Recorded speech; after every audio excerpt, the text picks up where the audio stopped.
How's it going? How are you guys doing? What's up, Pecco? How are you doing, dude? How have you been these past 2 days, dude? Hey, 5 concurrent viewers. Some of y'all made it. I'm hoping to see some new faces. That'll be badass.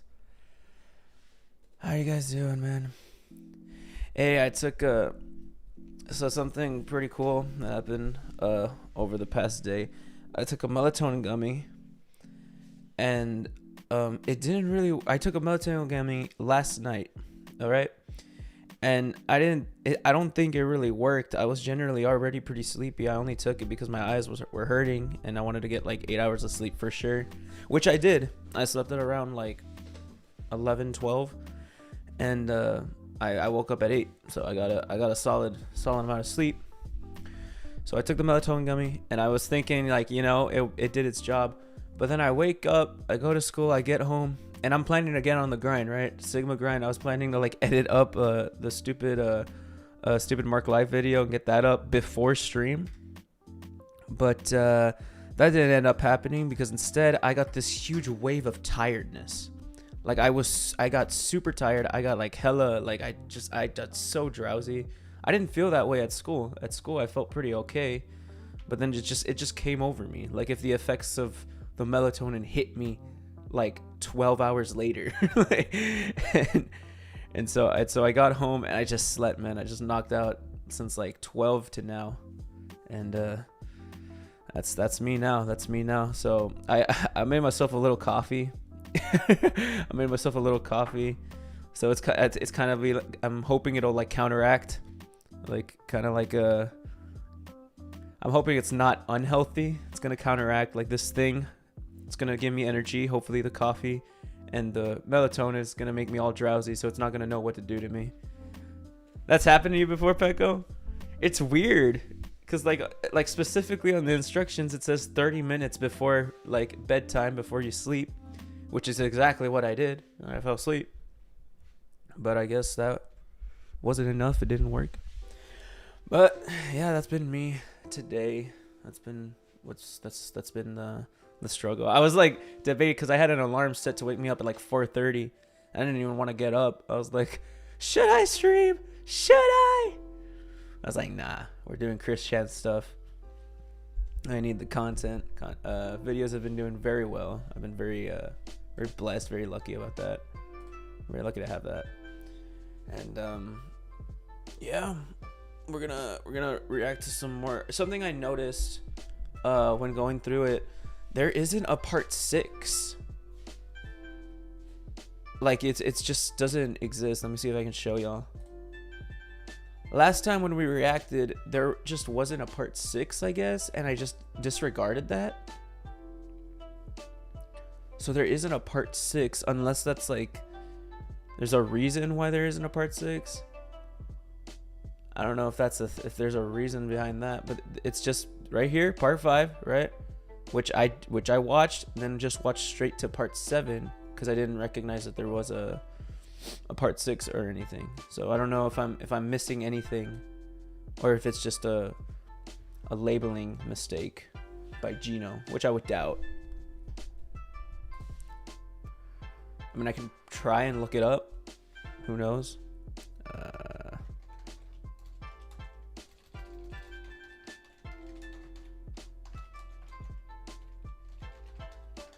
Comprehensive History Part 6. It's on Daily Motion. It's on Daily Motion, but it's not on YouTube for some reason. y'all wanna react to it? Oh wow.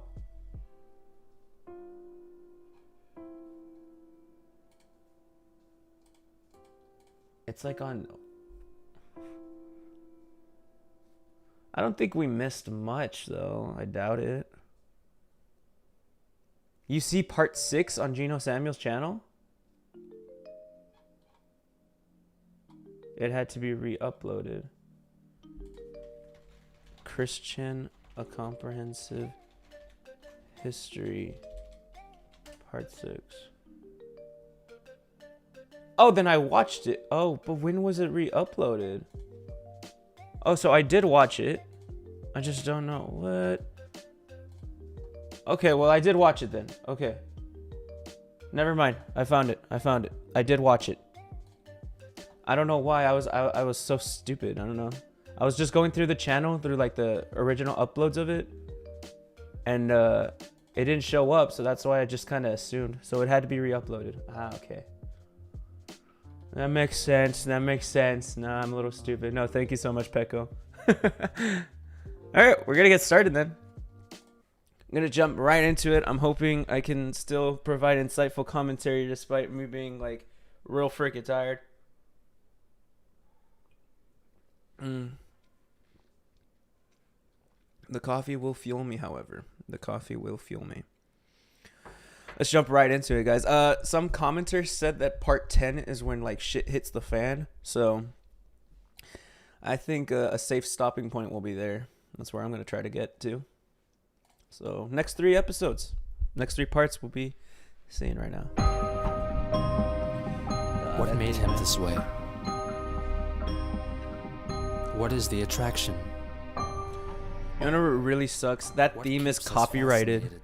So like I can never include it in the React videos. Like the ending, since it redoes the theme, I can never include it. I can never include the beginning. I can never include anything that has that theme because for some reason it's copyrighted. That's why I avoid like ending it on those notes. But let's get into it. Ohio, Mr. Miyamoto-san. I have decided to do this video standing up as I felt it more appropriate so that I could also allow myself to bow for your presence and such. On January 17th, 2009, We're starting off great. I forgot what happened last. So I guess he's sending a video to Miyamoto. filmed a video to convince Shigeru Miyamoto that he was the true Christian Weston Chandler. I covered my number on there. If you look at in one point of view, you can see the Virginia. Part 10 is rough, but you'll feel you'll cross your legs during the Ivy saga for 11 through 13. Man, I have no idea what that even is. But, man, we have a whole, like... I was going to celebrate once I get to 10, because I was going to be like, let's go, double digits. But now you're making me feel like I shouldn't. Christian Weston Chandler. I covered my number on there. If you look at in one point of view, you can see the Virginia and the state numbers on there. And also, Mr. Miyamoto, my Wii remote and nunchuck. Yeah, that's going to prove it. We would like to play, to quote the commercial in an honorable way, if I may. Thank you for joining the stream, Oathkeeper. So, Mr. Miyamoto, 99. please do not quote me as a troll, because I am the real deal. Believe me. And hopefully I will be able to meet with you. He's got the medallion and everything. As soon as possible. I'll be talking to my church congregation tomorrow. And I wish you a pleasant day, Miyamoto-san. Sayonara for now. Later in I remember though. Okay, I remember. So this is there's somebody trolling him like through emails. Okay, I think I'm up to date. Correct me if I'm wrong, but someone's trolling him through emails, pretending to be Miyamoto, and like speaking on like copyright of I assume Sonic Cheer or whatever. So I think that's why he's making these videos. Chat, Julie convinced Christian to make a video reasserting his heterosexuality. Just to let everybody in my fan base and on the internet know, I am straight. I am straight, and no slanderous troll is gonna alter me in such way. I'm straight. Believe me. We believe you, Chris. I have a subscription to Playboy. And look at my eyes, my face. I can't be more serious than how I am right now. That's how you know someone. Oh man, you know that's the face of seriousness, man. That is the face of serious. That's how you know. That's how you know you're straight. Those damn slanderous trolls. If you're subscribed to Playboy, send them all to hell. And another thing, you slanderous trolls, you can kiss my foot. And you know what else? He stomps on an unused vibrator that he got as a free gift with a purchase from AdamEve.com. And don't you forget it. How about the rest of y'all, the true good citizens? Peace and have a good day. On that same day, Clyde Cash hacked into Chris's AOL account Miyamoto and sent an email to Cash's other persona, Miyamoto, posing as Christian. I just wanted to let you know that I, Christian Weston Chandler, have come out of the closet. I am gay. I've been ashamed to admit it for so long, but I don't think I need to hide it from y'all. I hope you understand and support me for the path I've chosen in life. And if anyone is offended by what I've decided, please forgive me. Hold up, I am let me see. Did someone hack? Posing at Chris's AOL account and someone hacked it. On that same day, Clyde Cash hacked into Chris's AOL account and it's the same guy. Sent an email That's to Cash's other persona, Miyamoto, posing as Christian. Oh, wow. I just wanted to let you know that I, Christian Weston Chandler, have come out of the closet. I am gay. I've been ashamed to admit it for so long, but I don't think I need to hide it from y'all. I hope you understand and support me for the path I've chosen in life. And if anyone is offended by what I've decided, please forgive me. I am sorry, but I cannot live a lie any longer. I have never been straight. I am gay and always have been. Yours truly, Christian Weston Chandler. It's ridiculous how this is the most middle school troll, but it seems like it's the one that's like so important to Chris to debunk. This is the most middle school troll. It was possibly around this time that a select few trolls, including Clyde Cash, CogsDev, and Blue Spike, among others, formed an alliance called the Private Villa of Corrupted Citizens, named after the villainous organization of the Sonichu comics. They would secretly discuss future trolling schemes and organize and orchestrate interactions with Christian in order to effectively manipulate him into providing whatever kind of content they were seeking. They desired to be the sole manipulators of Chris, and eventually resisted acceptance of new members, at most having no more than 50 members at any one time. Oh, wow. On January 19th, Chris let Julie know that he received a death threat against his family over the phone, attributing it to Clyde Cash. In response, he made a video begging that Clyde move on from tormenting him. Clyde, I'm sorry your brother died. Well, that doesn't mean you have to go picking on me for the cause of his death, because I did not do it personally to him, and I did not mean to do it. I'm just an innocent bystander in all this. Based, Chris? You don't have to do anything mean. I mean, would Ryan want you to go doing anything stupid as torturing other people or even go as far as killing them? You don't have to do this. Just live on your life and move on. You'll find yourself a girlfriend. Chris, take your own advice.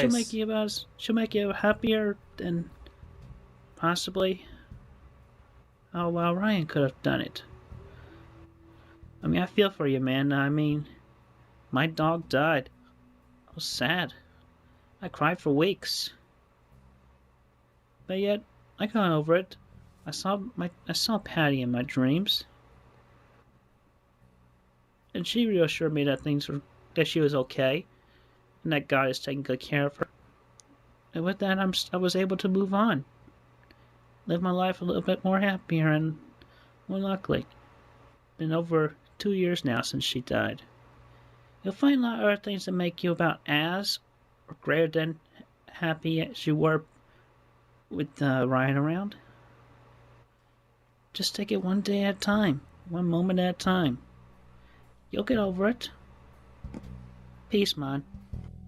That's crazy. It's like these small pieces of humanity that come with Chris. It's like a video like that makes me kind of want to root for Chris, because it's like there's nothing really wrong with that video. I mean, low key speaking facts, all right? So if only he followed his own advice. Move on, Chris. Move on. Also wrote another email to Miyamoto, telling him that the previous email was penned by an imposter, and reasserted that he was actually a straight man. He let Miyamoto know that he had sent him a letter containing original Sonichu and Rosechu drawings, and a photocopy of his driver's license, enclosed in an envelope personalized with a hand-drawn Sonichu on it. The following day, he completed his PowerPoint presentation about the history of Sonichu, with the intention of sending it to Nintendo. On January 20th, Christian took part in an IRC chat which included Clyde Cash. and someone who called himself Billy Mays, playing the part of the well-known infomercial salesperson, replicating the high volume of his voice by typing his messages in all caps. Okay, I remember that. Wow, that just hit a part of my brain. I don't remember Billy Mays since like forever, or like hearing that face or seeing that face.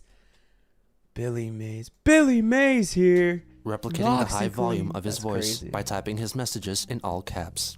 Chris tried to convince Clyde to stop threatening him by likening Cash's loss with the death of his dog, Patty. Clyde claimed that he raped Sarah Mackenzie. Chris didn't respond. While his detractors continued to call him lazy and deceitful, he said that he was bravely standing up to them, like a warrior. Clyde and Mays then proceeded to call him gay, citing the photo of him in his mother's underwear as proof. Chris defended himself by admitting that he owned numerous pairs of dirty crapped briefs as a result of poop sliding out of him without his knowledge. He further defended his sexuality by proclaiming that he loved vaginas and hated dicks. Yep. He continued to argue about his alleged homosexuality for more than 10 minutes, with Billy Mays interjecting to address the point. You know, not for nothing, but I know I'm straight. If somebody calls me gay, I don't feel a need to rant about it for 10 minutes. Chris then discussed the legality of his comic, saying that 𝙳ዐΣεν⁰ was legal on the grounds of it being a parody. Sarah May joined the chat in Christian's defense. Shortly after, Ignatius J. Riley, the founder of Gay for 𝙳ዐΣεν⁰, arrived as well. He mentioned a paper he wrote featuring 𝙳ዐΣεν⁰ called Heterosexual Homoeroticism in Internet Subcultures, a case study, which would allegedly be published in a future issue of the Journal of Gay and Lesbian Subculture Studies. He also revealed via a fabricated image that the fan club had made a 𝙳ዐΣεν⁰ float for San Francisco's Gay Pride Parade. Riley highlighted the supposed homosexual nuances featured in the comics, such as the significance of rainbow imagery. You gotta admit, it's mean, but it's pretty funny because it's creative. Like, even if the Photoshop is subpar, for the most part, it's still pretty funny. Male-looking female characters, and his flamboyant fashion sense. He then revealed Christian's personals page on the Hook Cafe website. After the non-stop berating, Chris unleashed his frustrations. Get it through your thick skulls as you f***ing possibly can. I am f***ing straight for women, their vaginas, their breasts, and most importantly, I am straight for their individual sweetness. The following day, Chris and Clyde met again over IRC. Early in the chat, Panda herself appeared and confessed to Chris that Clyde Cash had raped her, taking her virginity. Christian hardly acknowledged it, allowing Sarah and Clyde to discuss it amongst themselves. She revealed that she got pregnant. Despite Cash admitting that he was willing to move in with her to support the baby, Christian said that he still loved her and would care for the child as if it were his own. He stated that he wouldn't object if Sarah chose to be with Clyde instead of him. Panda then told him that she will hand the child over to Cash if 𝙳ዐΣεν⁰ became successful worldwide and would move in with Chris and have lots of sex with him. If this condition wasn't met, she would live with Clyde instead. On the same day, Christian addressed the recent hacks of his websites. In addition to my previous denouncing of the 𝙳ዐΣεν⁰.net, I have also denounced 𝙳ዐΣεν⁰.info since that got hacked into on around the 18th of January. So as of the 18th, I've denounced 𝙳ዐΣεν⁰.info. But I promise every one of you, my loyal, true 𝙳ዐΣεν⁰ fans, especially the 𝙳ዐΣεν girls, and while I respect... The trolls are creative, insane to bully an autistic man-child, but creative. I don't like the grape story, but trolls got way too edgy. I don't even want to know what the grape story is. More than likely I'm going to get to it eventually, but for right now, let me feel let me have a little bit of my sanity. Man, in general, I hate the homos. I actually do have a past story. Chris! As I have realized from repressed memories back from the Greene County days. But I will not go further than that because y'all would have a field day. I think you went far enough. And nothing is going to change that. Because y'all would Later have a that field day, day. he informed It's crazy Miyamoto because that like she will Chris is somewhat self-aware, right? That trolls are looking for information, but is not self-aware enough to not give them the basis of information, which is very interesting. Like Chris will still be giving them information while aware that that's all they want. They just want more like from him. So it's crazy that like Chris keeps giving it. It's weird. Just keeps giving Arrive it. in Redmond, Washington soon. He also attached his Sonichu PowerPoint presentation. The next day, Oh, Chris that's what you apparently meant by left Grape for Story. Nintendo My of bad, America my bad. headquarters in Redmond to meet with Shigeru Miyamoto. There was no online activity from him until January 26th. January 26th, Yeah, my bad. That was just like 2009. miscommunication. I just got back. I set off to Redmond. It was a good trip. Flew all the way there and all the way back. Boy, my arms are tired. That's no joke. Anyway, the Sonic in the video game project. It's all off the ground, and it's all progressing. I'm not at liberty to discuss it any further beyond that, as I have made the agreement with Mr. Miyamoto upon such. Anyway, that's it for now, and I will try to answer as many emails as possible at my earliest convenience within He's a busy my man. He's a busy man. hours. Thank you very much for your patience. Have a good day. He quickly took the video offline, claiming he was ordered to do so by Nintendo. After being confronted by Miyamoto via email, Christian confessed that he never went to the supposed meeting. I am not lazy, Mr. Miyamoto, and I am terribly sorry for angering you. I meant no harm. Please, Mr. Miyamoto, do not cancel everything. I come from a mother and father who were of great business practices, and yet I lack a bunch of experiences that they had that I require. I have given greatest effort to perform to your wishes. I have given greatest effort to raise the money for the money locally, but I could not find local emotional and financial support, even from my own mother and father, my church's congregation, and my attorney. I have worked very hard on that PowerPoint presentation, and worked very hard when I drew up the CAD plans for Quickville Shopping Mall. I did a hefty amount of thinking in that video and sending all that to Redmond, yet to see all that work fall into discarded abyss. I've worked my mind, my body, and my soul very hard in all my works, and I'm not lazy. Please, Mr. Miyamoto, grant me another chance to make up for my past mistakes. Can't believe he left Mr. Miyamoto waiting. That I, Christian Weston Chandler, can and will do a lot better than before, and be more capable of meeting with you in the near future. In response to this, What? Clyde Did he did he dox his dad's phone number? The only thing I ask is that our business details were put in our paper and snail mail to my home address, and you may have an English-speaking Nintendo associate call my father at oh man. So Shigeru Miyamoto-san, please help me by granting me another chance. Calling my father. Be a family-like friend to me. Peace to you and yours. a lot better than before, and be more capable of meeting with you. So bro in the just near casually future. doxes like In casually response to gave this, the trolls Clyde Cash assumed his the dad's identity of phone the number. then president of Nintendo of America, Reggie. Fils-Aimé, to scold Chris. I'm known to be a loudmouth. I don't take crap from anyone. So if you are easily offended, I suggest you stop reading. But don't worry, I'll try to go easy on you. Keyword being try here. But with that out of the way, I just want to say something to you personally.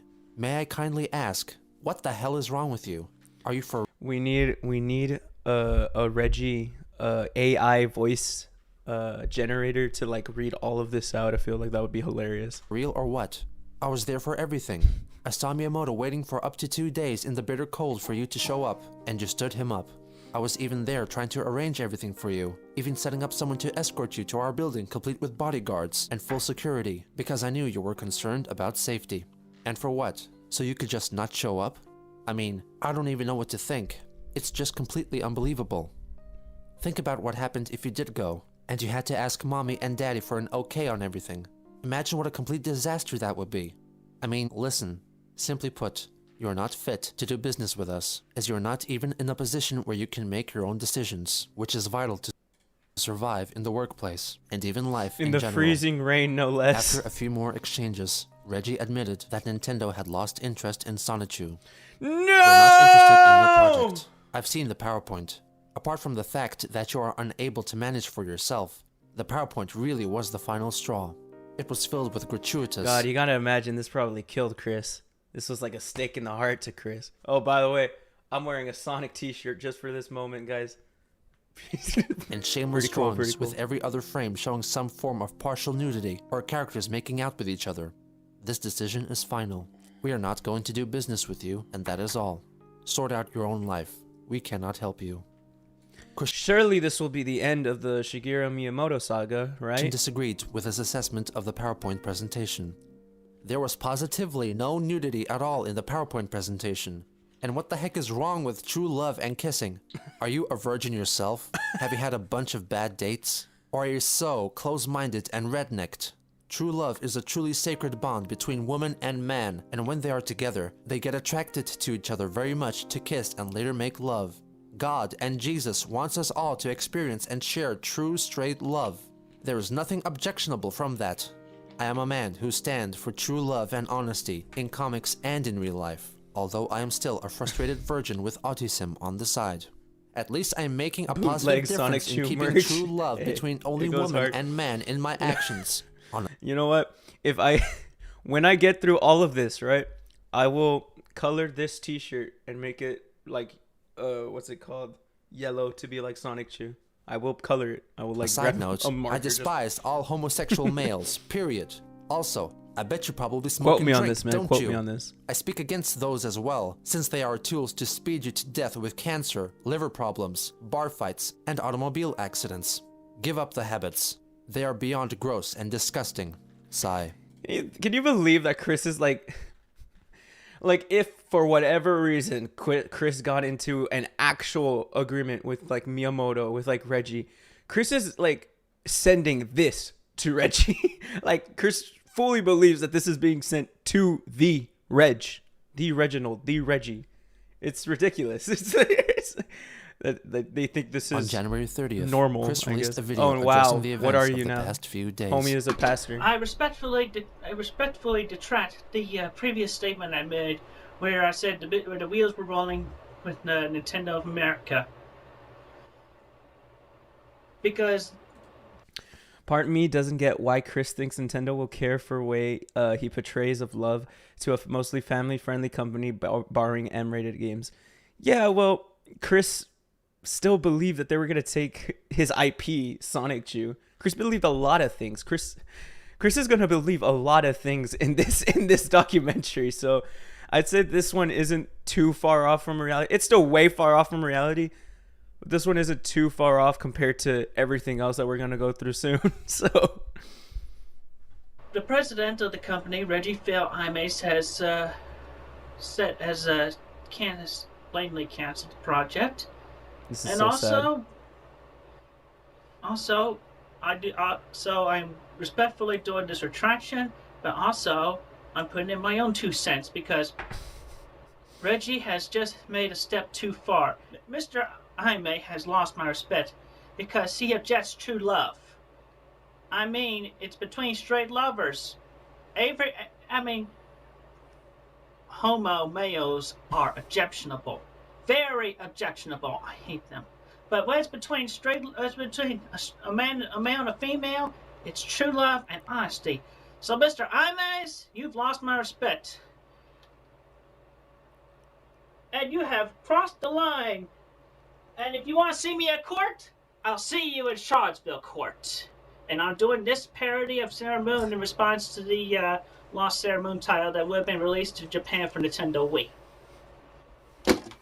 Go ahead, come on. I'll see you. I'll see you, Reggie, and Mr. Miyamoto. I'll see you both in court. Charlottesville, Virginia court. I have a slaw. What will he be suing for? I don't know. What is he gonna sue for?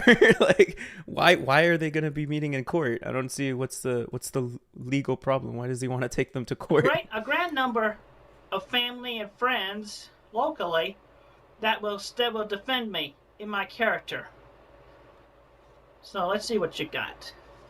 Peace. He swiftly removed this video. Reggie as well, and Mr. issuing Miyamoto another quaking a day in their later boots in right its now. place. I respectfully retract the previous video I uploaded, and I wish to apologize humbly for it. I want Mr. Miyamoto, at least, to be able to, present himself personally, or at least to send something in the snail mail to prove that I have been talking to the real man himself, to my family. Because, my mommy and daddy, they love me and care about me very much, and they just get concerned when I talk to other people on the internet and they're not sure about who they are. Clearly not enough. Clearly not enough, Chris. Come Please, on. do not cancel the project totally. I mean, like, uncancel it. Just shelve it. Because as you can tell from my energy I have given, I am very ambitious about the project. And honestly, I'm a good guy. And, I mean, y'all have the money. Y'all should be able to, find some free time in your schedules. Y'all have the money, y'all Nintendo, like multi-billion-dollar corporation, just crap out a Sonic shoe game. It shouldn't be that hard. It shouldn't be that hard. Come and visit some of your actual partial or full business associates in their homes. I mean, I showed y'all respect, but then all this happened, so hopefully we can just put all this behind us and start fresh. I trust him. Me too, Pico. Me too. All right. Later that day, Chris took part in his first chat with supposed admirers on Mumble, a voice chat application designed to be used by gamers. In the fan chat, he talked about Transformers, games, and gaming systems.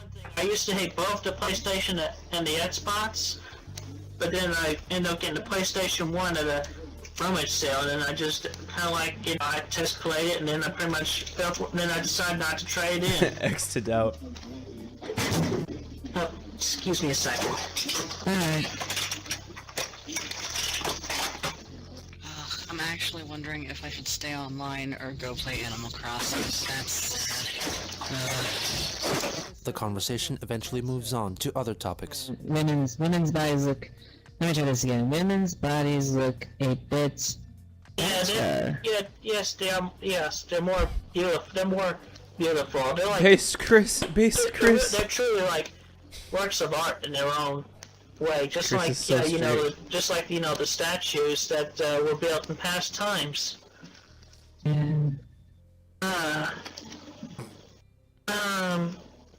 Chris admits to somewhat approve of sex between sisters. I mean, it's not like Whoa. we're gonna reproduce, so there's no messed up stuff there.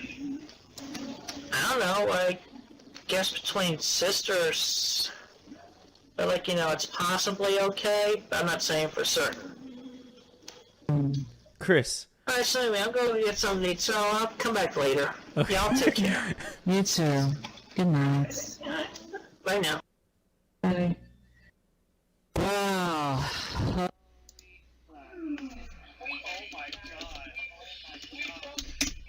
I got most of that recorded. I got it all recorded from when I returned back. It was Oh, I heard that time Skype that like Chris sound. sent Cassie Rosechew 23 logs That's of his crazy, own because hair, what? What? What? Okay, well, yeah, it's crazy because the trolls, they seem genuinely, well, at least what's that guy's name? Trap sounded like okay. He sounded like pretty respectable for the most part, but I'm assuming Trap just had a bunch of the other trolls in a Skype call as they recorded Chris responding to things and just asking their various questions in ways that might seem respectable, but Chris just responding in his own little way, and it's crazy, man. It's just man, how avoidable things really are. Just looking at that. Chris sent Cassie Rosechew 23 locks of his own hair, enclosed in a bag, with each lock accompanied by an official seal of approval, intended to be shared amongst What does that say? An official lock of hair from the head of Christian Weston Chandler. Wow. With each lock accompanied by an official seal of approval, intended to be shared amongst members of the Sonichu girls. He also attached a letter. I felt I should send you the sample of Chris didn't really even have that long of hair during this point of Christery, right?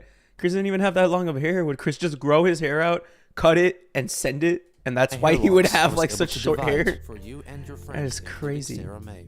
Enclosed in are 23 locks of my hair. I felt bad for not making 200 cards in the time. I've been through a bunch of bad times, and some good. I trust that you can understand fully, and I deeply thank you for that. When she finally received the package, she stated that the hair was greasy and had an odd smell. That is disgusting. On February 4th, Christian held his second mumble chat. This time, he was joined by Clyde. Hyman. Look, I know it's a terrible mistake I made, but I plan to make it up to her. Getting married, I'm doing the things that I should do. Oh, and another thing, if she is really over there with you now, then put her on the mic, please. She's very busy, okay? Yeah, Oathkeeper, the hair is disgusting, bro. During the lengthy chat, His Chris pelvis, answers come many on, questions man. from the people involved. I don't even want to think about that. In an automobile accident. I mean, were you drunk? No, I was distracted. By what? I mean, it's kind of hard to be distracted. You gotta be focused on driving. I was doing math in my head. Wait, math in your... My mind got distracted by being its own calculator. Based, Chris. Are you some kind of savant? What? They also confront him about his CAT degree and why he has failed to use it to get a job. Towards the end, Chris is interrupted by Barbara. Hi, Mom. You want a couple hot dogs? No thanks. I'm just answering a few questions, Mother. You don't have to answer. Nobody's paying you to do that. It ain't none of their business nowhere. I said, I've never been asked questions like that by employers or anybody.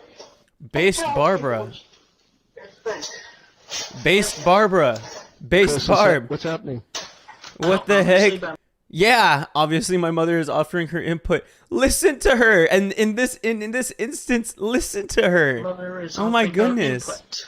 Tell her you're just talking about I don't need no back talk with somebody else on the other end of the phone. I hear you, Mom. These idiots who ain't had no reason, they don't have any idea what life is really about. Tell me where Tell me where you've been. Tell me where you've been. And the family computer is like in the kitchen, right? If I remember correctly. So like Barb's like making hot dogs, I'm assuming, just there right in front of Chris. And if Chris like doesn't have headphones, Chris is just blaring all this in the speakers. That's wow. Your mother has a beautiful singing voice, Chris. And Mom, you know what? Something else? They like your singing. I don't sing. You just did. Somebody lied. Somebody lied because you couldn't hear me. They heard you singing just now. I can't sing. You just did. I told you. Did you write checks all Okay, bro is the craziest gaslighter ever. Okay. everything over that you found? Yeah. Yes, Mother, I did. You're not telling me a story. I'm not telling you a story. Okay. Because you have to be honest with me. Because see, you're sitting. I'm being honest. Behind the scenes, Chris and Julie continued to chat on Skype, with Christian admitting that it had been about a week or two since he last heard directly from Sarah. Julie convinced him to join another mumble chat the following day. Oh my god. Oh. It's you. Yes, of course. Well, I have unfortunate news about my Oh my god. Okay, so Julie is Blue Spike, is that correct? I'm assuming, right?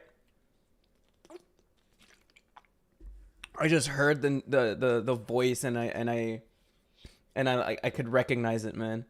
I'm assuming Julie is Blue Spike, right? should have been destroyed. Yeah, Pecco. Thank I you. know that sounds strange, but I don't know what happened. I'm very worried. Hang on now. I'll Google. You can tell it's a Albania young and boy. see I if No, know, it's man. alright. I'm pretty sure I know what happened. Oh, tell me in your own words. What do you think happened? I don't know. It's just, I think the dictator of Mauritania, I think he was assassinated. Clyde unexpectedly makes an appearance. And I who hope they're okay. cares? Yes, Blue Spike is Max and What are you Julie. doing here? I just wanted to stop by and say hi, Julie. Get out. Yep. That's answer one thing. What Why is haven't it? you killed me yet? Why haven't you killed me yet? You must be on your drugs again, you jerk. Not this time. Not this time. I Bro's was being making too a nice last creepypasta. time, obviously. The trolls are creating a creepypasta right in front of us. Oh That was boy. me on drugs. I was too nice when I was on drugs. Chris, I don't think he's gonna leave. I'm scared. What if he tells all the other jerks what we've been saying? What if he knows?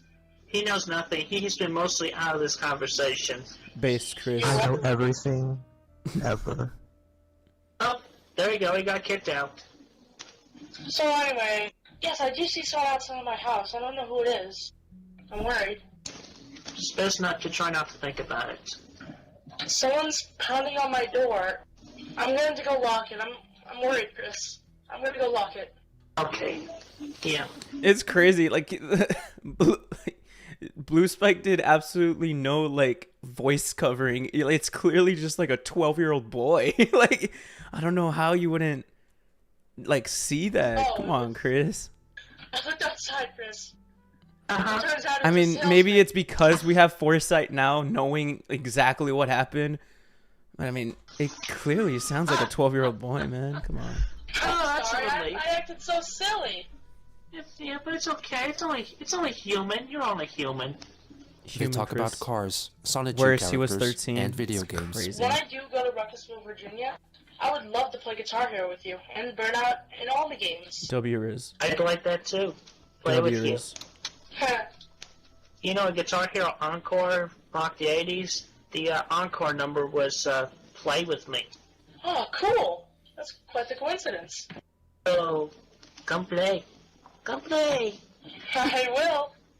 You know, there may be other things. Other fun things. Chris Chris continues Riz. to elaborate Chris on the Riz. first Oh. time together. So, first we make out. Oh, Chris. Throughout that day, I would have eaten plenty of strawberries. I love strawberries. I'm masturbating right now to this thought. So please continue. I'd let you pull my pants down and let you warm me up a bit. You wouldn't mind giving me a blowjob at the start I wouldn't there. mind. You might get, some of the premature stuff, but, at least that's out of the way. Yeah, We would but then- continue after that, right? yeah, I still got a lot more tiger in my tank.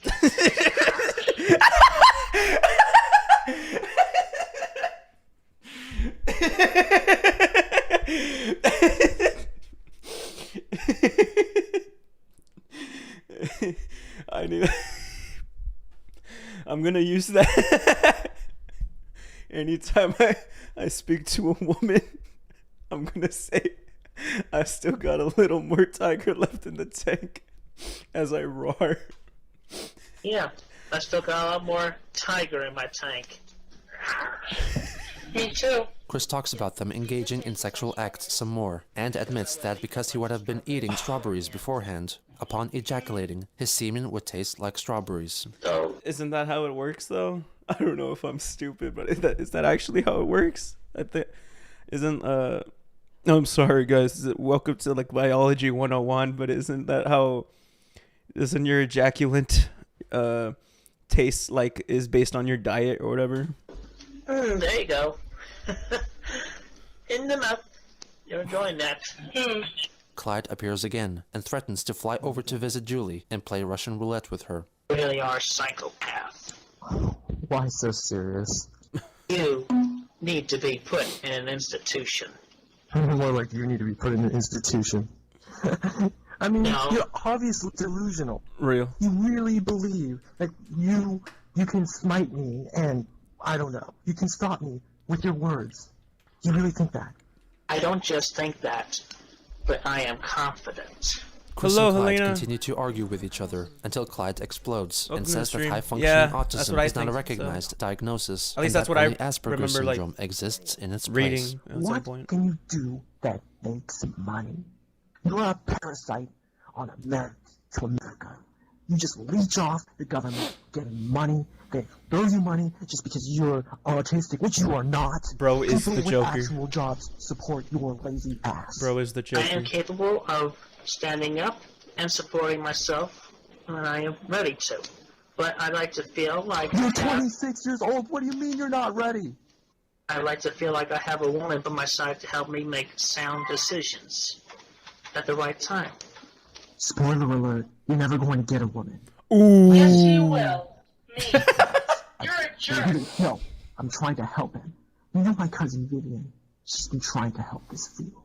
And guess what? Nothing. You gotta admit the comedic timing of that was pretty funny. Come on. It worked. Get us actual help. And what have you done, Chris? What have you done? Clyde Cash tells Chris that he won't harm Julie if he makes a video confessing that he is gay. Christian conceded and made the following video, apparently saying the word gay for the first time in his life. You know, the word gay tends to be thrown around a lot, especially when one's words is heavily understood one way or understood another way. Hi, Alexander the Resurrection. I'm currently on part 8. So, yeah, I'm on part 8 right now. Welcome to the stream, man. It can mean so much. In front of the camera. Hello, Samford Dice. Sorry, I keep missing the live stream. Did you ever locate part 6 on Geno's channel? Yeah, I did, and apparently I did watch it. Yeah, look, apparently I did watch it. I didn't notice. It's because when you go through Geno's channel from the very beginning, part 1, 2, 3, 4, 5, it skips 6. So I'm assuming 6 was like re-uploaded down the line. So, but I eventually watched it, so I guess I did. So yeah, I did find it. Welcome to the stream, Sanford Dice, and welcome to the stream, darling. How you doing, man? Camera, he left a series of clues that his true fans would spot and come to the conclusion that he was acting under duress. Firstly, he placed a Sailor Moon poster in the background, which also featured the prepubescent character, 𝙳ዐΣεν⁰. Secondly, he is seen holding onto a transformer, Optimus Prime to be precise, due to its symbolic representation of masculinity, as Christian had explained in his 25th birthday video. Yeah, I remember. Finally, I know the he lore. is not wearing his medallion, meaning that he is being dishonest. What's more, he acts as if he is in distress every time he says the word gay. That's crazy. So people made a character study on Chris's body language of like this whole video. He has a Sailor Moon poster. He's holding a transformer to show that he is being masculine. He does not have his Sonic Shoe medallion, meaning he is dishonest. That is funny. Simply put, and I'm willing to say this in sound, mind, and body, I am a Gabian. Yep, you heard me. He said it. I am a gay. A male lesbian. Thank you. After the video was uploaded, that was quick. Chris held a short mumble chat with Clyde and Julie. Hey, Chris, what is a Gabian? I have never heard this word in my life. It's like a lesbian, except it's like guy and guy, but it basically means gay. No, it means you're straight. Okay, I'll accept that. I made an inferior product. Wow. I'll improve it. I'll improve it if you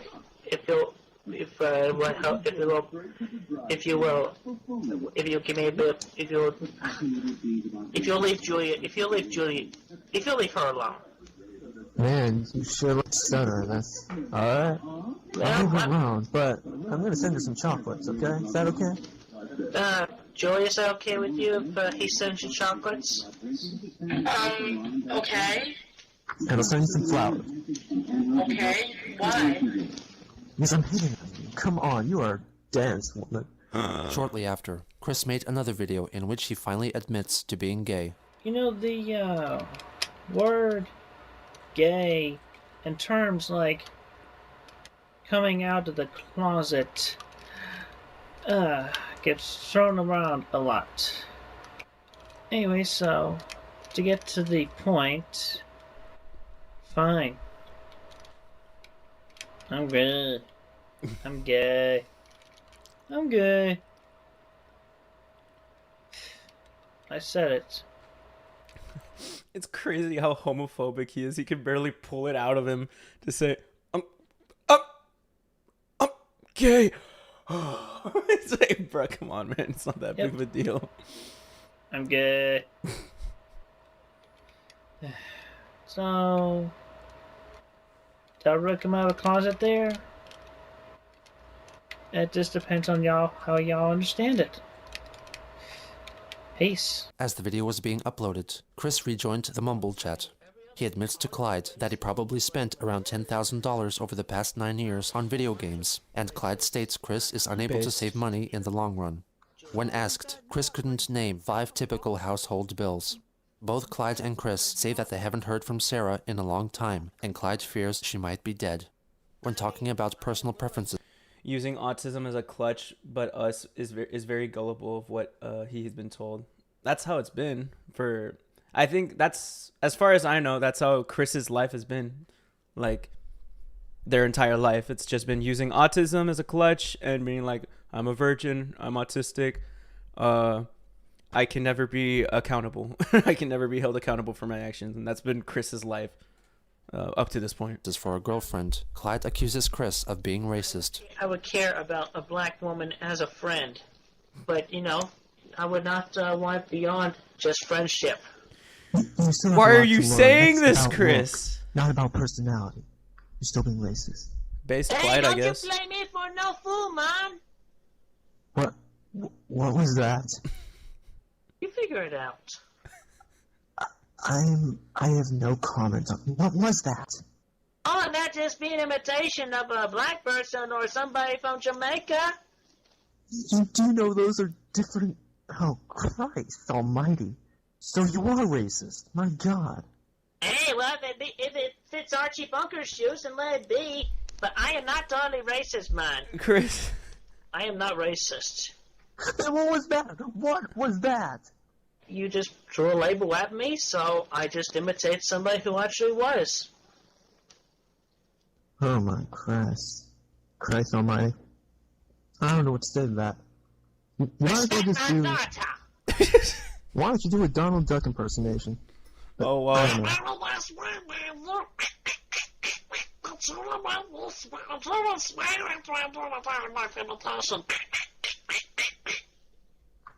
Why do you enjoy scaring me like this? Clyde Cash requests one more thing from Chris. I want you to destroy every possession that you'd love to give up for Julie.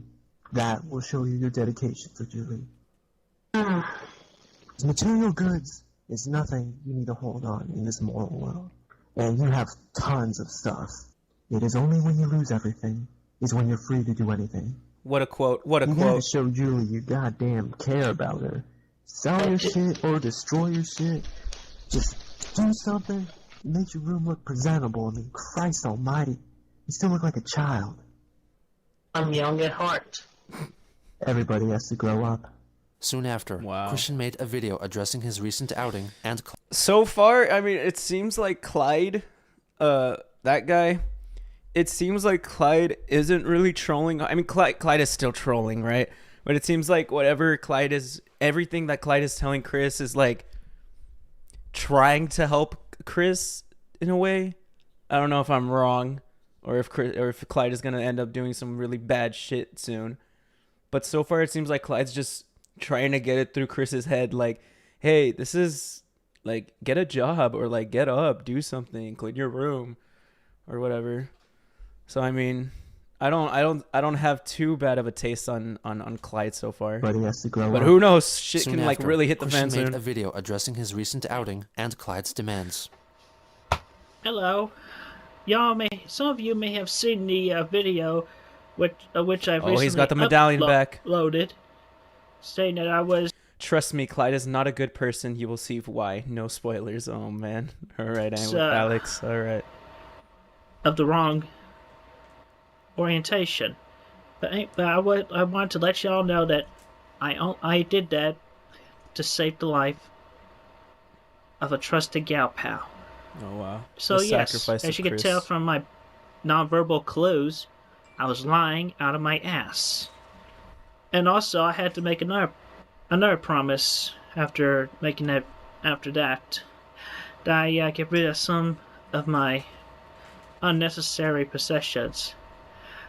I want to let him know anyway that I've already started. I destroyed this. He claims to have filmed himself destroying his vibrator, when in fact, after struggling to snap it in half, he merely disassembles it. Dun dun dun. Why is the vibrator something important to him? That deed is done. I think I have proven myself well enough. Yes, you did, Chris. I was holding on to my manhood, my straightness, by having Optimus Prime in my lap. And my Sailor Moon poster behind me that I look at every night to help keep me straight. I was born straight, and I will never be changed that way. Thank you. On February 7th, Chris, Clyde, and Julie took part in another short mumble chat. His life is miserable. Look at it, Julie. Tell me, what have you done of merit today? What have you done today? Go through your daily routine. I made contact with Julie and expressed my love for her a little bit more. Red Something flag. Productive. Clyde grills him about his spending habits, his reluctance to find a job, and the state of the economy at the moment. Alright, my mother wants me to go out and get her some bread, some orange juice, and a tuna fish, tuna sub from Sheets. It's awfully late for that. Sheets is open 24 hours. That's nice. Okay, I can't believe you still live Julie, with I'll talk to you later on the PlayStation Network. Goodbye, Alright, Clyde. are you gonna come back to Mumble? That's something for me to think about. I'll see you later, Julie. Bye, Clyde. Alright, I'll see you later.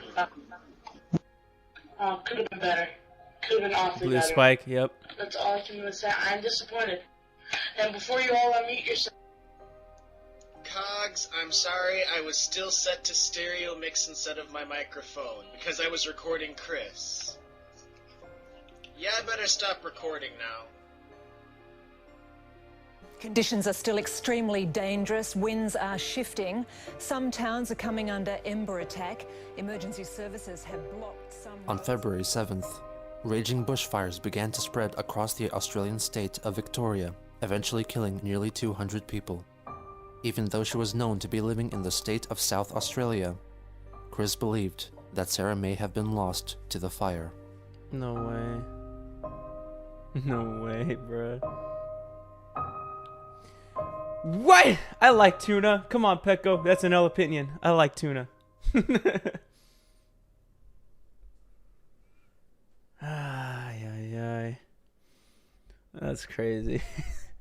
It's really interesting looking at like the behind the scenes of like the trolls. Like once Chris is off the microphone. Hey, come on, Petco. Come on. Hey, what's up, Lucinda? How you doing, man? We're doing well. No, it's very interesting looking at like the behind the scenes of like Blue Spike and the other trolls just speaking in the chat and recording everything. It's I wish there was like more they went more into that. Like it's just interesting looking at that, like how they're thinking, like them setting everything up, being like, "Oh, I'm sorry guys, I didn't record it. I was recording this." It's very interesting. And well, let's just move right into part 9.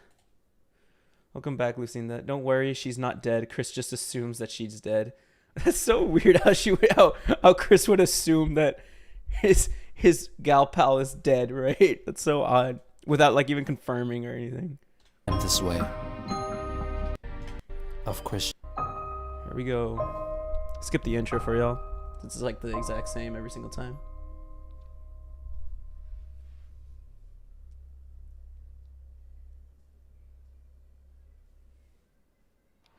Captain's log. Stardate February 8th, 2009. I forgot these. Christian uploaded a video announcing his new website domain. The Sonichu site is back up.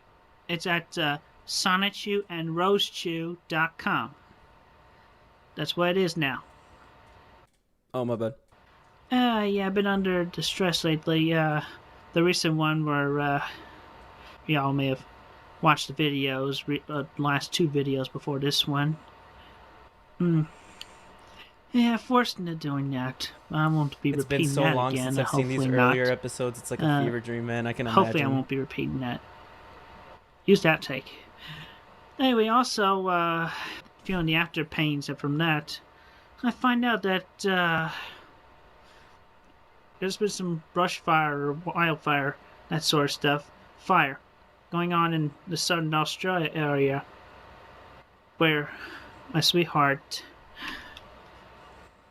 Sarah Cassandra McKenzie, Panda Halo, she was in that neck of the woods, and I haven't heard from her in like over 2 weeks. And the fire's been going on for like during the past few weeks, so I pray that she's still alive. I hope she didn't die in the fire. Sarah, if you are hearing this message, please let me know that you're safe. And also let me know, can I still expect you over at my house? Or are you going to go to Clyde? Please let me know. Because I miss you. Well, Chris. I still care deeply about you, Sarah. Sarah Hart. Bro, he looks like he's about to cry. No way. 2 days later, he posted a video The in which he feet. attempted to showcase that the promise he made to Clyde Cash about cleaning up his room had been fulfilled. For example, there's more walking space. Look right here, there's definitely space between that and the bed. And you look over here. All like 20 pixels. More walking space to the door. Pretty sure I have that And I got exact that same tub fan. off the top of my couch, so it don't fall down and hit anyone. I had to leave the other stuff up there. But at least I didn't have to compromise much. But also, after talking about that and making Clyde know that I've kept my promise. Ik ben schwel, Julie. Ik ben schwel. Chris was under the misapprehension that the phrase meant I love you in Malvanian, when in fact, it was the German equivalent for I am gay. I have received in the mail today a letter from the...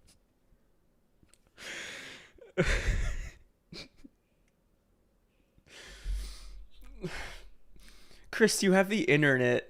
You could easily look. You could easily look these back. Who told him this? Who taught him to say "ik book shell" or whatever?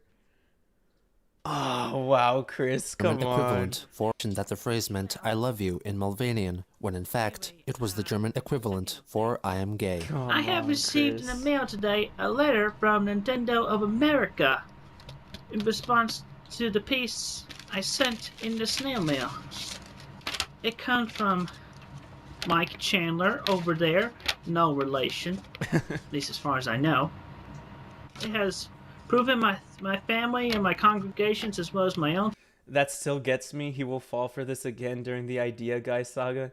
That's like very far from now, is it not? Because like the Idea Guys, I think is like fairly recent. I could be mistaken. It's like one of the more recent like trolling groups, if I'm not mistaken. Theories. I shall read to you from beginning to end. Mr. Shigeru Miyamoto did not have a meeting scheduled with you, nor has he been corresponding with you. Mr. Miyamoto speaks and writes only very limited English, and our game development teams do not accept unsolicited game suggestions or ideas. Although Mr. Miyamoto makes occasional business trips to the U.S., he spends the majority of his time in Japan at Nintendo's headquarters. So, I was never in correspondence with Mr. Miyamoto or Reggie Fils-Aimes at all. Bro is just realizing this. They were imposters. I thought as much. So, there it was. Black and white. From Nintendo of America. He later joined a Mumble chat and recapped the latest development concerning Nintendo. Well, anyway, it's an official letter from Nintendo of America. Because the envelope is just like the previous envelopes I got from Nintendo of America, as well as the letterhead on the letter. Yeah, it's easy to forge. It was typed. Thank you, Old Keeper. And it has a signature on there. Just because it's typed and it has a signature doesn't mean it's real. In fact, wouldn't typing it make it even more easy to forge since it's not handwriting? Come on. Later on, one of Chris's cats, Lucy, arrives. Hi, Lucy. Hi, Lucy. My cat, excuse me. The poor man being trolled his whole life on the internet. It's really sad. Like hearing these people like openly gaslight it, like being able to witness it, being like, isn't it? Like, I'm pretty sure that's not even like the real Nintendo. How would you know? It's like, come on, guys. Hi, Lucy. There you go. 2 days later, convinced by Julie, Christian created a new section on his 𝙳ዐΣ噚ⅰયુ.com website called 𝙳ዐΣʲU's Love Shack, which consisted of sexual imagery concerning his 𝙳ዐΣ겪 characters. It was designed to be protected by an age restriction. Yeah. Most of the drawings were simply pages from the 𝙳ዐΣ겪 comics, but as time went on, he updated the section regularly with new renderings. On February 13th, audio of a sex chat on Skype between Chris and Julie emerged. During the 20-minute-long virtual intercourse, Julie's voice cannot be heard, but it can be determined that they are role-playing, with Julie possibly as a cat, and Chris as 𝙳ዐΣy. Sounds of Chris masturbating can be heard throughout. I sent a few short static shocks up your pussy. Not enough to hurt you too bad, but make you feel good. You're gonna get my milk, kitty cat. After Christian's climax, he is heard drinking a carbonated drink and consequently belching. Can you hear that? Can you hear that? It's like the microphone's just like when I assume he climaxes. After Christian's climax, he is heard drinking a carbonated drink and consequently belches. Excuse me. Might say I'm burping because I quite enjoyed you and your juices. On the same day, Christian took part in another mumble chat, during which he revealed the idea Julie had for a video. Basically a video of me standing up to... Yeah, having phone sex as a child he was talking with. You're right, yeah, I am so sorry. Oh my god, that is insane though. Oh.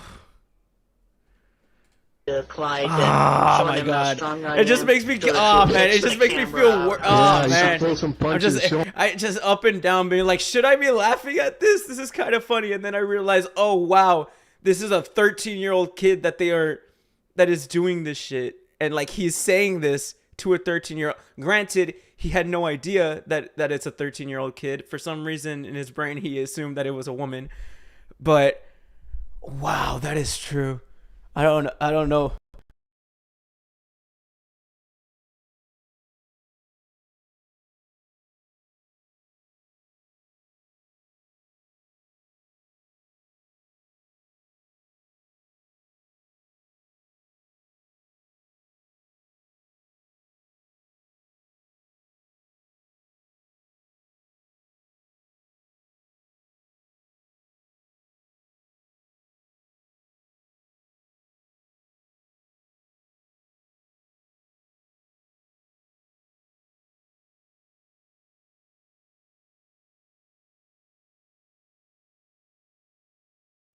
My bad. Yeah, there it is. Thank you. Yeah, thank you. No, yeah, I feel terrible because like I start thinking like my natural response to this is to just laugh, and but then I realize, I remember like this is a child that he is having this act with, that like granted he doesn't know that it's a child. But it's just crazy. Chris marries a child in his polygamous marriage of fictional characters, but defends that character though. I don't know. It's just, I'm sorry if I offend anyone by laughing at this. It's just my natural instinct to like kind of awkwardly laugh and be like, oh man, this sucks. I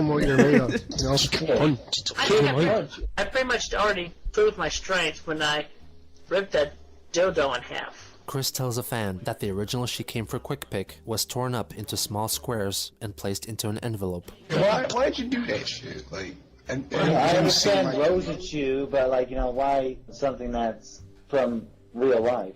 It's not necessarily from real life. It depends on your interpretation. I mean, it's hardly. I mean, most women have long brown hair, and the eyes are censored, so. Most women? Yeah, but I remember that one video you were saying is Megan. Because in the end, it broke up my friendship with Megan. On Valentine's Day 2009, Chris and Julie had another sex chat together, much in the same vein as the one a day prior. Okay, I'm licking your pussy while you're sitting on my face. Trolls were made aware of the cybersex session taking place, and some decided to make use of that knowledge. While Christian was masturbating, 4 calls were made to the family phone by trolls attempting to convince Bob to walk in on his son. The first 3 callers were dismissed by Bob, who told him that Chris was sleeping. The fourth caller exclaimed that Chris had posted a video on YouTube saying that he was going to kill himself. Understandably concerned, Bob went in to check on him. No! No! No! Crazy damn calls. What are you doing? No! Give me that crap. Now, what's going on? Dad, will you get out of here? No, I will not. People tell me that you're about to kill yourself on YouTube. What? What is your trouble? I'm not going to kill myself. Get away from that TV. Fine. Get away from the internet. I'm cutting it down right now. No! Dad, no! Yes. No! Don't do it, Dad. I'm going to shut this thing right down. No. Yes. No. Go wake your mother up. Don't bother me. You tell her what's going on. This thing is going to go down. No. Yes. Due to Bob creatively proclaiming that he would cut down the internet, trolls became inspired by his quote and began referring to him as the internet lumberjack. After they were disconnected, Christian called Julie again, telling her what happened. Hello, Julie. Yeah, listen, you'll have to talk to me. I'm calling you from my... I mean, that's... I would still assume Bob was being a good dad right there. Would you not? Because that's Bob showing concern, right, for his son. It's not like he did anything bad there trying to take off the internet. I mean, I don't think... Did Bob even realize what Chris was doing there? It didn't sound like Bob realized what Chris was doing. It sounded like Bob was just like, what are you doing? You weren't telling me. Sadly, Bob cut down the internet forever. Oh, no. My PSP. Well, that's what... set type feedback. Bob should have... Oh, Bob didn't cut down the internet forever. Oh, man. Yeah. She says she'll believe it when she sees you in person. What am I going to do now? Well, pretty much my erection has been unmoved, and I'm not feeling in the mood for it right now, but, you know, hey, on the bright side, we still had our fun little Valentine's Day date in the big planet. 2 days later, Christian found out that his Aunt Karina was in a very ill state, and it was very likely that she would pass away soon. No, he assumed Chris would unalive himself. He was concerned. Yeah, of course. But it's just like, it's crazy. Because Chris was in the... During that time, Chris was having virtual sex with Blue Spike. Am I right?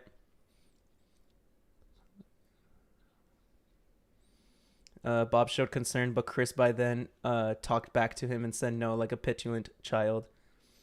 And that's more than likely just the way that Chris was raised, right? Like just being able to say no back to his parents. Man, it's I don't know. You can never know. You do not know. Later on, Chris and Julie chatted on the PlayStation Network, where they discussed his aunt's condition. My mom was to go visit Aunt Korea this weekend, but she did not invite me along because I need to stay home, help, be here for my father in case something happens to him, and I had to take care of the cats. Yeah. She also addresses his job prospects, with Chris claiming that he would look for paid volunteer work, and Julie questioning his use of the word volunteer. The next day, Chris and Julie had another PSN chat, covering many of the same topics. Hey, Mom, be sure there isn't a way to go see Aunt Fran tonight so I give her the last hug. She won't even know you're there. She knows you love her. Yeah, well, at least I was able to give her my last I love you when I called her the other day. That's right. So that's all fine. Yeah. All right, Mom, I'll talk to you later. Did you get that, Julie? Yeah, could you ask your mother if I could talk to her? Use spell summon Snorlax. Listen, I'm talking to friend Julie on the PSN network. She wants to say hello to you. I'm not able to talk to you. Is she emotional? I am not able to talk to anybody right now. Will you leave the room? Thank you. I'll see you later. Someone failed. Julie encourages him to make a video with one of his inflatable sex dolls. What about that blow-up doll? Don't you have like 2 at least? Oh, the blow-up doll. Yeah, I did have 2. Wait for backup, but yeah, because that's like completely normal. A few weeks ago, when I was doing a thing with it, it got an internal injury and deflated. Aww. When I was doing a thing with it, it got an internal injury. Wait, how did it get punctured though? Was it punctured with your too much pressure, too much Pumping force, you might say. If you're willing to call it that. Or, possibly some weight. But, I had a good run. Chris, you know what you should do? You should try and make that video, of you doing your thing with Waldo for me. Alright, I'll make that video for you tonight. Later that day, Christian took part in a group chat on Mumble. I can't believe it's episode of Christian Weston Chandler. It's bad. Yeah, darling. Take a deep breath and accept it, because it's real. A little while later, he talks about how he recycles his semen. I have this friend, I think he might be gay. After he's done masturbating, he drinks his own semen. Is that gay? No, I don't think so, because I've done that. It's called recycling it. Wait, then answer. Basically recycling, so it's like he doesn't necessarily have to lose it. I mean, because you think of it as a waste. If you bang it out, and then you put, it's like you flush it down the commode or leave it in the condom and put it in the garbage can. Yeah. Well, still, it's fuel for the new sperm cells.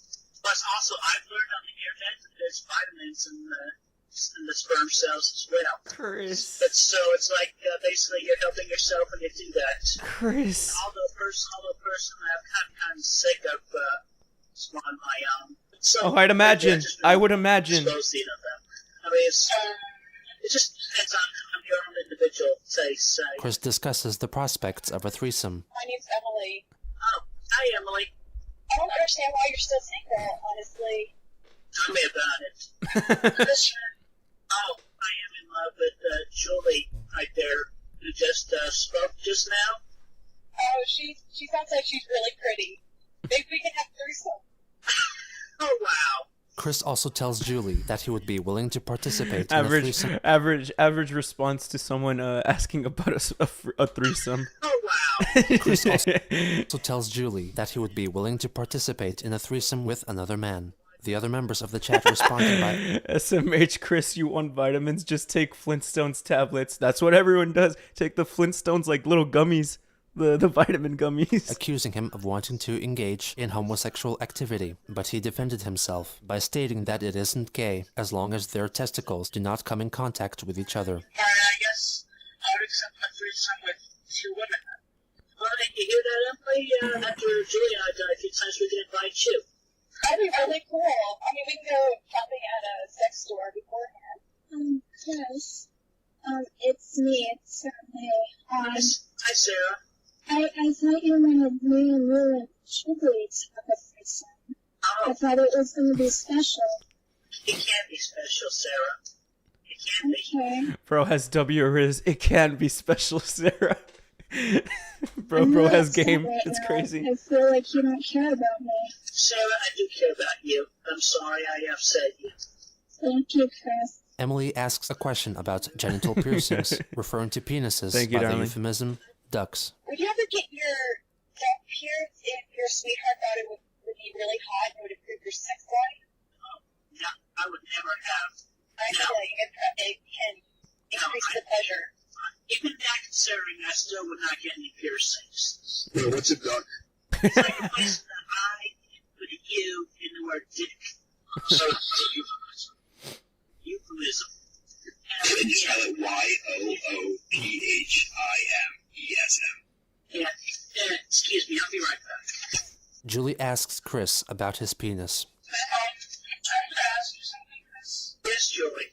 Is it down there, your duck? I know what I'm talking about. What is it?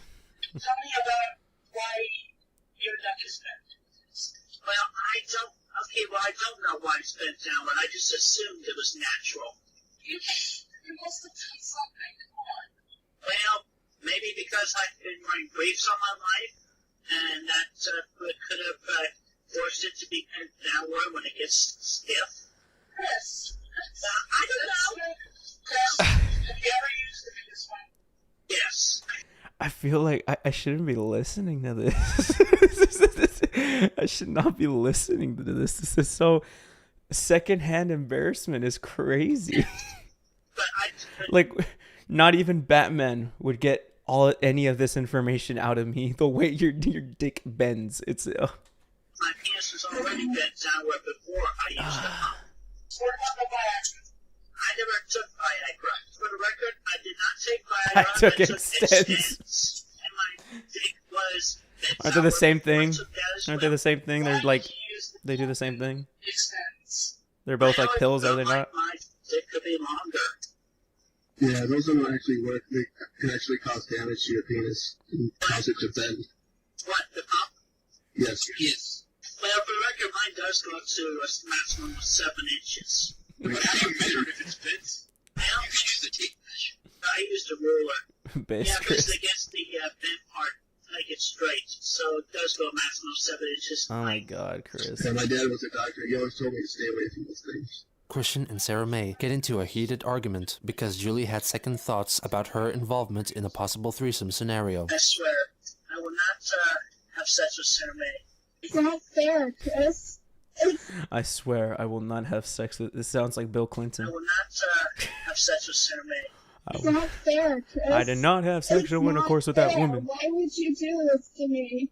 I didn't know back then. I'm sorry. I feel so broken right now. Julie and Chris agree that adultery is frowned upon in the Bible.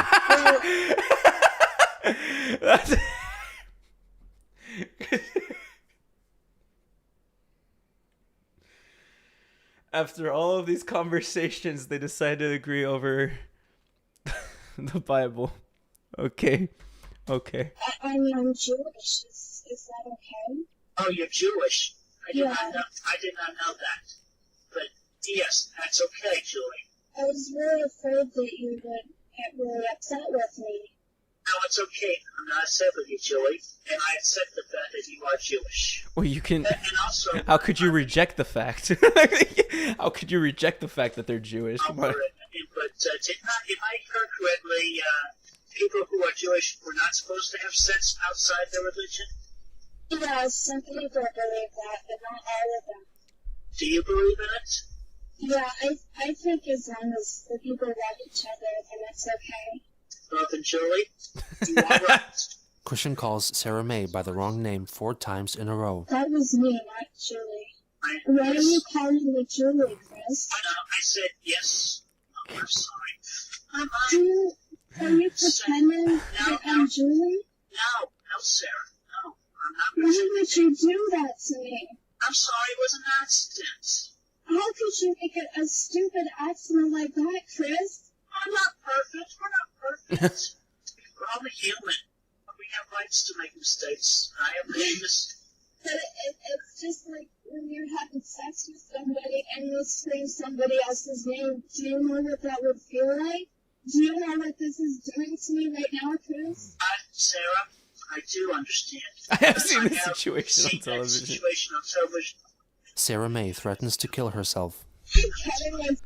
All these chats were real to him. It's crazy. It's crazy as like a character study, right? Like seeing like how Chris responds to these situations, like in reality. Like let's say hypothetically, Chris like got into a situation, into a private, like actual conversation with a woman, and having these sort of interactions, these sort of conversations. It's really odd, like to witness it all like firsthand. It's interesting, I'll say that much. Sarah May threatens to kill herself. Kidding myself right now. No. I got the blade. You can't stop me. No, Sarah, put the knife down. I'm doing it. Put the knife down, Sarah. You don't need to do this. You have a lot to live for, Sarah. Sarah, you have a lot to live for. You're saying the same thing. You have your family, you have your friends, you have your future. Also, Sarah, I sent Cassie 23 samples of my locks of hair. Okay. Because I know from Cassie's promise, she will send you one of those. Okay. Right now. You don't even want to talk about this. Sarah, I'm trying to make you feel better. I'm trying to help you. I have to go now. I can't take this anymore. Sarah, I can't take this anymore. don't cut or kill yourself. No, I'm ending it right now. Goodbye, Chris. Goodbye. Sarah, I love you as a friend. Oh. Sorry, Chris. I'm sorry. Oh, this is my fault. Chris? Yeah. I'm assuming Sarah is a troll, am I right? Sarah is another troll, right? Cause like with that being the case, like all things considered, that's a very that's a fairly realistic phone call. Like you could hear it in Sarah's voice. It sounds fairly realistic. Like the dialect of like Sarah's voice is pretty crazy. Yes, they're all trolling Chris. Yeah. Like even I, like if I'm hearing this from like an outside perspective, right? If I did not know this is Chris Chan speaking to Sarah, like you do not know who Chris Chan is, you didn't hear anything from before, anything after, you're just listening to this phone call between Sarah and Chris, I would genuinely think like Sarah was going to like I don't want to say that these trolls are talented, but like that was a very like I would have been sold that was a real phone call if I didn't know that if this wasn't on Chris Chan's A Comprehensive History. Sarah May, maybe know that all my blessings and still have you. Thank you. After the chat ended, Christian made a video addressing his concern for Sarah May. Sarah, I feel terrible about the big mistake I made in our conversation. I hope you don't do anything stupid. I pray you're still alive and well. Because if you committed suicide or hurt yourself because of my actions, I feel terrible. I'm not laughing because of the sentence. I'm laughing because of the movements of Chris. I feel terrible.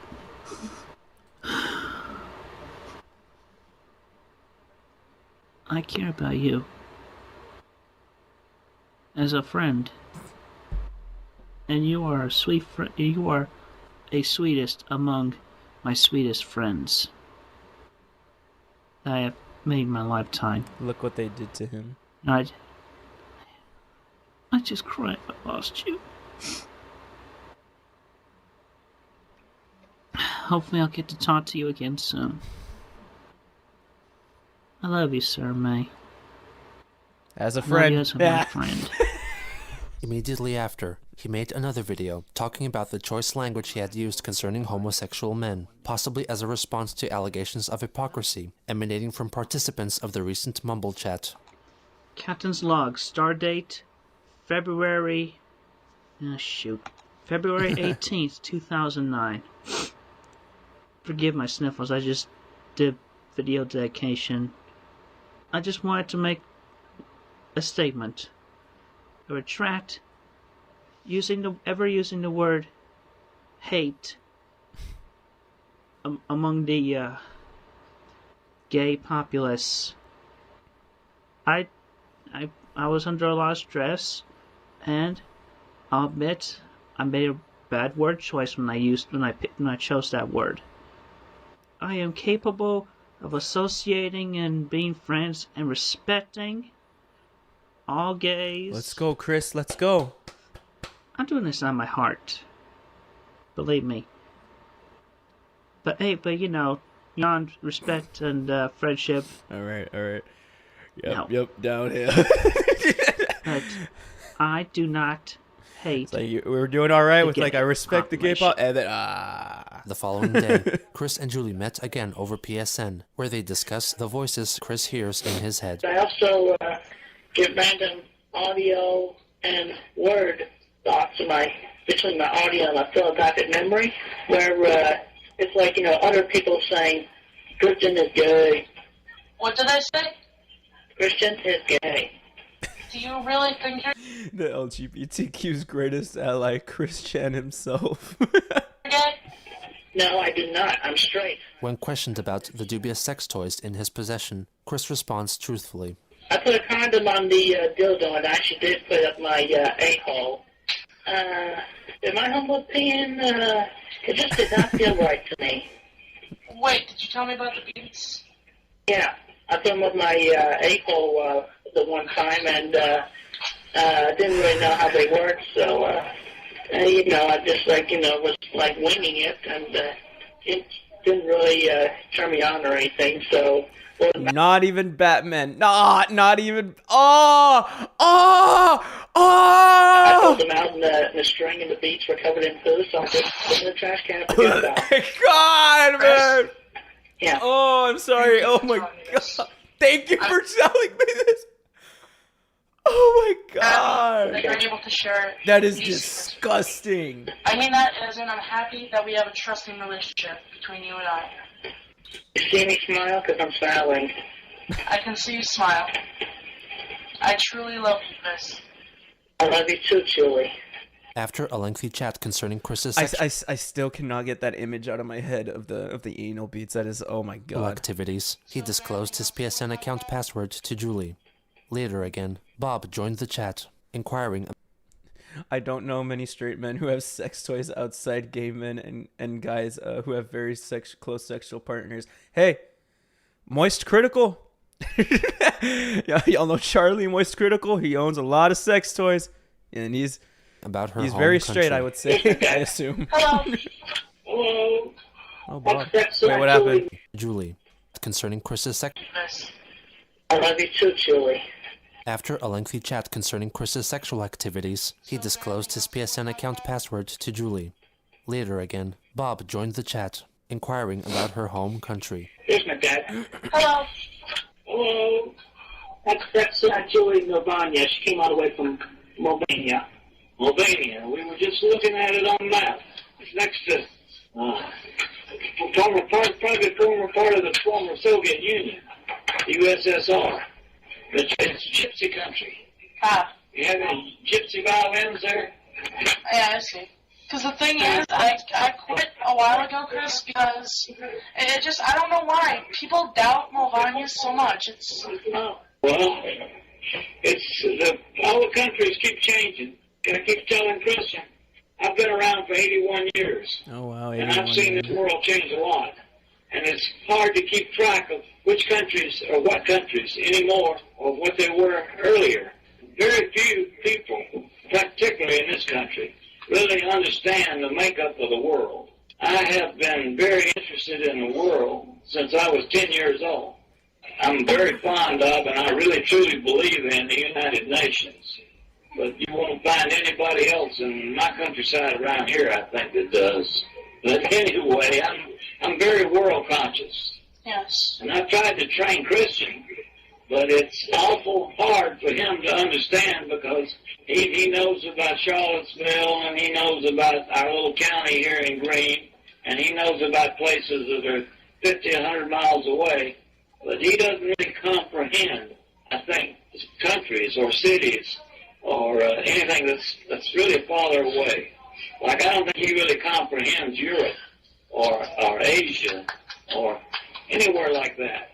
And I find it hard to have most people think about that or comprehend that. Because I'm kind of a loner. It was an interesting life I had. But I'm still much more world conscious than I think most of the people in this country anyway. At least I think so. Yeah. You won't find many people like me around. Since I've retired, which has been now for 20 years, I guess, I really haven't had much contact with people, so I don't get to talk about all this much. Yeah. I've tried to teach Christian, and whether he's got any comprehension of the world or not, I don't know. He had a tough time with Australia a few months back. I finally got it through his head where Australia was. But I love all the foreign countries and all the foreign music, because I love music.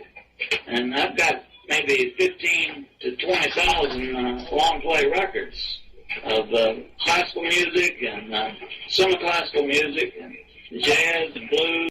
The record. So we don't like Bob simply because of his views? Because as far as I see, I mean, I don't know. Bob seems like, views aside, right? Political views aside, I guess Bob seemed to be like a somewhat personable person and like caring, fairly caring for Chris, I would say.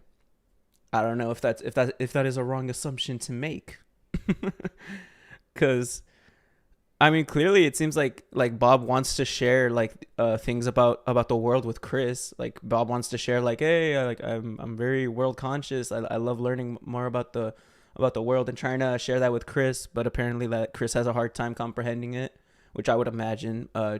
He's autistic or whatever.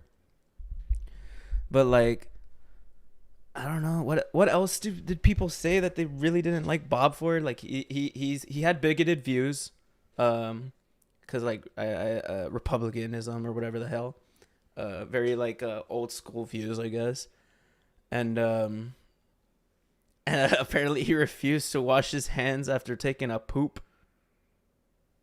Yes, personable is correct. Later, a few trolls found Bob awesome to talk to in person. Really?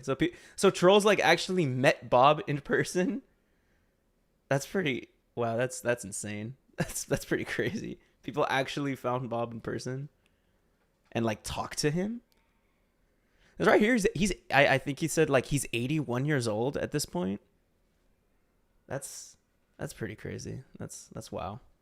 And like all the interactions that I've heard so far with Barb have been like, you could clearly like hear in like the tone of a voice in what's her face Barbara's voice, and the way that Barbara talks to Chris, that she's very demanding, very, even tries to like change the truth, like kind of gaslighting Chris like in random instances, even when there's like no reason to. I've realized like when was it, like talking about her singing, she was like, no, I was laughing, no, and it's like I noticed that about her. Pecco, it's hard to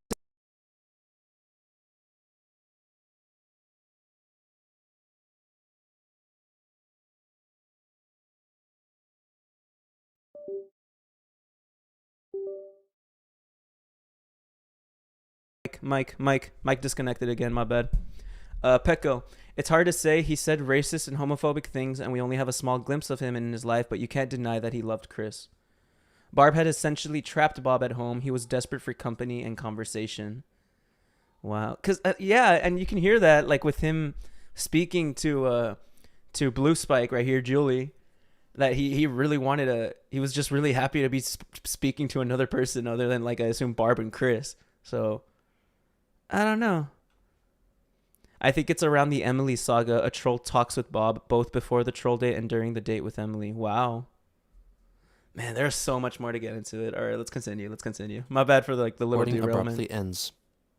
On February 20th, a video called For Julie's Eyes Only, which featured Christian having sex with a sex doll, Kimmy, was uploaded onto the porn aggregate Slutload, allegedly by Julie's brother, Max. Aside from his white socks, Chris is naked throughout. He uses the sex doll to simulate intercourse with Julie, calling out her name many times. After the video was recorded, he confessed to Julie that his condom broke during the recording and he had to replace it. The video eventually amassed over 3 million views. The following day, Aunt Karina passed away. Christian informed Julie about this over Skype and revealed that her funeral would take place on his birthday, which unfortunately clashed with a pancake dinner he was hoping to go to with his church congregation. He also began planning a trip to Julie's residence in Ohio. She convinced him to make a video professing his love for her. Chris delivered his 10-minute long offering with a pseudo-Shakespearean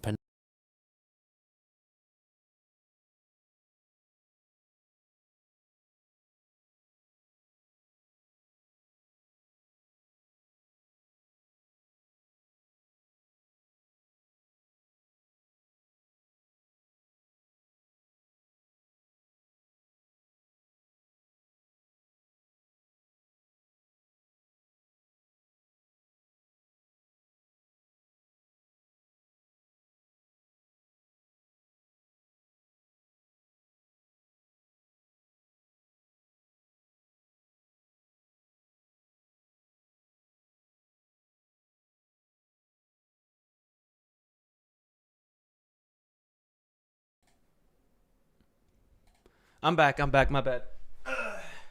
Had my mom knocking at my door she was asking about something about like a school supply box. But I'm back. We'll continue. Nash, his residence in Ohio.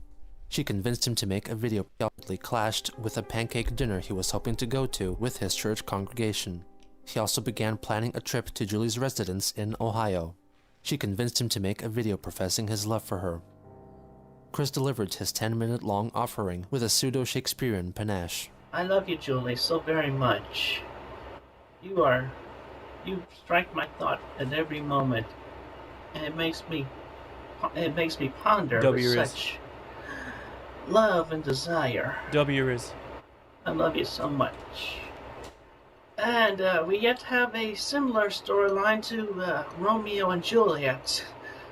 Only one syllable missing. It'd be like, if we had that syllable, it'd be like Christiano and Juliet. But every night you may cry, Christiano, wherefore art thou, Christiano? This is and so I will romantic. be there in your heart, for my heart is with you. For if I call you out, I would be there in your heart, and I would personally be calling out, I am here, O fair Juliet. 'Tis no word thy name be heard every waking moment. He's so romantic. And the sun is in the east, and Juliet is the sun. Though I know not much Shakespeare, but at least I know enough to get it by. And let's not forget my past. I will only mention her once, but Panda, I know that you are somewhere up there after the fire, and we will not forget you. Amen, Chris. I promise you, Julie, that in the near future, hopefully with the power of God at our sides, What a we'll be romantic young together man. very soon. For the power of God can influence even the most paranoid of souls, I'm sure. Chris should have become a pastor. So I pray to him every night that you and I would be together with full emotional support from every. His knowledge of Shakespeare likely came primarily from cartoons and sitcoms. I assume his knowledge of everything really primarily came from cartoons, sitcoms, and like video games and the internet. One within our respective reach.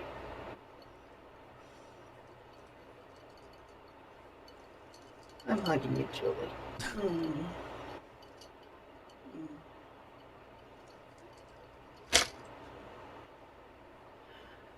I'll talk to you later. On the same day, the Sonnet You Girls forum was revealed to be a ruse, the creation of which attributed to Clyde Cash. No! Chris confronted Clyde in a mumble chat. To Christian's surprise, the troll was accompanied by a veritable squadron of trolls who called themselves I the think Miscreant. half of Christian's knowledge is from Family Guy. I mean, who knows? Who are all members of the PVCC trolling group. Welcome to the brothers, miscreants. Brother. Stop this. Look, first off, I did that video just for Julie, and her brother found it on her computer and uploaded it to the YouTube. Oh, here comes the brother. Neither of our consent. The brother. Do you understand what the miscreants are? And her brother is part of it. He has been a very valuable member. Do you understand what the miscreants are, Chris? Let me guess, y'all a bunch of trolls, aren't you? No. Look, ever since Said the Evan trolls. posted those gay pictures with the masturbated and squirting, we have been there from the beginning. Do you remember Jason? Always a valuable member. Always The Skype notification, bro. Oh, wow. Creating the ED page, getting your emails. He was a good member too. And can't you remember Blanca, the one who destroyed your medallion? Remember? The fake one. The fake one. All part of the miscreants, Chris. And the latest member, Stella McKenzie. Or, you know us, Panda. She's not dead. She's alive at my side. Kind of sleeping right now. I shouldn't be talking so loud. Anyway, I can't believe you fell for her. We've been here from the beginning. Do you know why, Chris? They're trying to make a slander out of me and fool? No, the goal is to make sure you never get laid. That is the goal of the mystery. Virginia. It's crazy how like self-aware, like Chris is very self-aware of these things. Like he said it as it is. Like he said it as it is. They're trying to make a fool out of him, but he just continues fueling it. Like he's aware what they want and what they're doing to him, but he just keeps fueling it. Like it's like he's aware to a point. Like he's aware like they're doing really bad stuff. They do not have like good intentions at all, but he's unaware that what he's doing is fueling it. I assume it's such a crazy like situation, really. That's my virgins. Our goal is that you are a virgin forever. Why do you all have to pick on me like this? You don't care about women. I do care about women. He must be made an example of. Chris is just of a like horrible man, destined to never to ever have a wife or even girlfriend. Shut up! Why do you have to pick on me like this? You don't need to do it. Don't y'all have lives of your own? Can't you go find your own sweethearts to do with? Why do you think a sweetheart will solve everything? Look, I care about the women for their own personalities. I have all my life. No, you don't. Bullshit. You don't respect. One woman to proclaim your love. Bastards. What? One female troll says a bass care line about their coming up. All right. I care about them, about how they feel. I care about everything about them. Chris, you don't respect them. You only respect their cunts. What? Was that one it? You gotta Was that one respect it? the ladies, man. I do respect the ladies. No, you don't. Prove it. You're a fucking fuzz bucket, you stupid fag. What the fuck are you doing here right now, Chris? What the hell? Arjun, settle down. Why is he just Hang noted? yourself. Why is he just no? Oh wow. Arjun. Bro, it's just imagine being a troll, being a crucial part of the Chris Chan troll groups, and just being labeled in GENOSAMUE'S documentary as Indian troll. Settle down. Hang yourself, Chris. Kill yourself. Spare us. No, we don't want him to die. No. These guys were so cringy, lol, trying so hard to sound scary. They remind me of the freaking, what is it called? The Lion King hyenas. How do you spell hyenas? Hyena. Oh, it's with a Y. I'm stupid. They remind me of the Lion King hyenas. That's how I imagine them. Like just multiple of these guys. These are the trolls. That's how I imagine them. Like that's the mental picture I have of them. And like Scar could be like the photorealistic. Scar could be like a freaking Clyde, I assume. This the classic era. Everyone champions, the tryhards. No. Whoa. Settle down. I got my Aunt Karina's death to worry about in her funeral tomorrow. You don't care. Oh, you don't care. How much? You don't care about